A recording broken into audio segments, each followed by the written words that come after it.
दोबारा होगा 1563 छात्रों का नीट एग्जाम।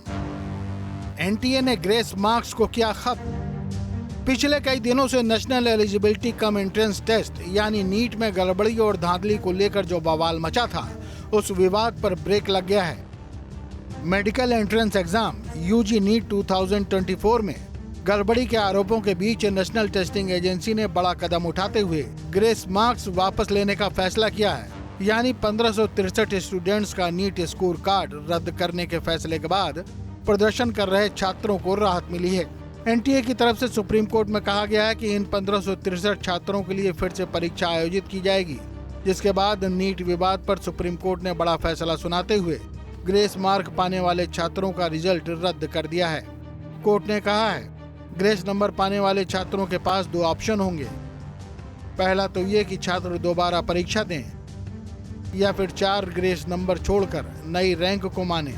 साथ ही काउंसलिंग पर रोक लगाने से भी इनकार कर दिया है। सबसे पहला हमारा मुद्दा था कि आपने शुरुआत से इसमें गड़बड़ियाँ की हैं।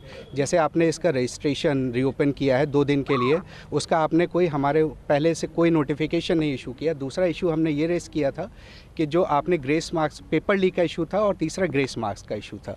तो आज ग्रेस मार्क्स का इशू कोर्ट ने कंसिडर किया है और उसमें ये कोर्ट ने ये बोला है कि कोर्ट एनटीए ने आके क्लैरिफिकेशन दिया है, कमेटी बनाई जिसके बेसिस पे कोर्ट ने ये बोला है कि ठीक है, जितने भी स्टूडेंट्स ने जिनको ग्रेस मार्क्स अवार्ड हुए हैं ये सब दोबारा से अपीयर होंगे 23 जून को और इनका रिजल्ट 30 जून को डिक्लेयर किया जाएगा।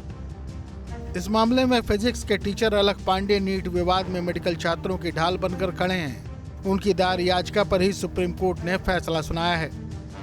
ये 7-8 दिन बाद आके माननीय सुप्रीम कोर्ट के सामने खुद एग्री करता है कि ग्रेस वाला जो पूरा हमने जो किया है ये गलत है, इसको हटा देते हैं। कहीं ना कहीं एग्री किया। सवाल ये उठता है, ग्रेस देके क्या उन्होंने खुद बताया था? नहीं बताया था। जब हमने 719 स्कोर पकड़ा, 720 तब बताना।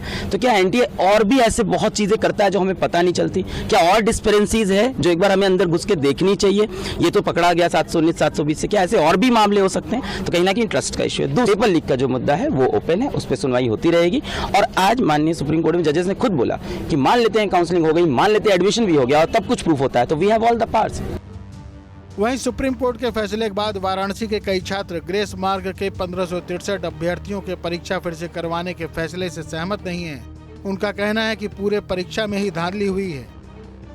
नहीं, ये तो सही है कि 1563 बच्चे जिनको ग्रेस मार्क्स मिला है उनका एग्ज़ाम दोबारा करवाया जा रहा है, लेकिन जो पेपर लीक हुआ है, बच्चों को जो एक्सटर्नल सपोर्ट मिला है, सेंटर पे जो धांधली हुआ है, बहुत सारे बच्चों को एमआर भरे गए हैं, बहुत सारे एफआईआर भी हुआ है, पटना में हुआ है, गुजरात में हुआ है। तो जो एफआईआर हुआ है, बहुत सारे लोग जेल में भी हैं। तो जो इस वजह से जेल में है कि पेपर क्या हुआ, लीक हुआ है, सेंटर मैनेज्ड हुआ है।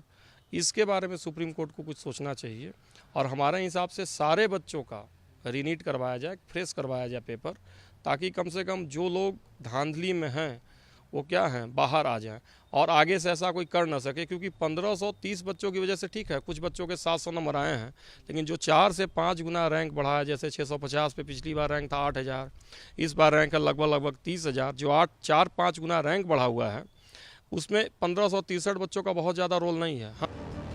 नीट परीक्षा में गड़बड़ी पर शिक्षा मंत्री धर्मेंद्र प्रधान का कहना है कि अगर कोई दोषी है तो उसे बख्शा नहीं जाएगा। जो घटना हमारे सामने आई, निश्चित रूप में दोषियों को उसमें दंड दिया जाएगा। फिलहाल सुप्रीम कोर्ट के फैसले के बाद नीट को लेकर चल रहा विवाद थमता नजर आ रहा है। हालांकि अभी भी कई छात्र पूरे एग्जाम को दोबारा कराने की मांग कर रहे हैं। Team news state.